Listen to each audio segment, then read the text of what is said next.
ज़िला गुजरात में अमन व अमान की सूरत हाल को बरकरार रखने और मजहबी हम आहंगी के फ़रोग़ के लिए ज़िले अमन कोर कमेटी का एक अहम इजलास मुनक्किद हुआ। इजलास की सदारत डिप्टी कमिश्नर नूरुल ऐन और DPO राना उमर फ़ारूक ने की। इजलास से खिताब करते हुए अफसरान का कहना था कि गुजरात हमेशा से अमन का गहवारा रहा है और इस फ़िज़ा को बरकरार रखने के लिए तमाम मकातब फ़क्र का बाहमी ताउन नागुज़ीर है।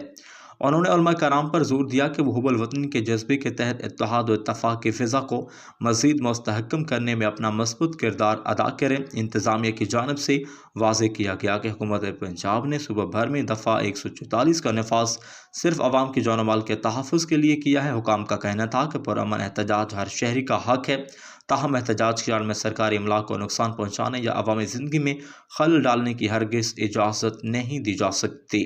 इजलास में एडिशनल डिप्टी कमिश्नर जनरल सबा शहर पीर सैयद सईद अहमद शाह, सईद अल्ताफ़ अब्बास कासमी समेत जावेद भट्ट व डॉक्टर इरफान मुग़ल ने भी शिरकत की।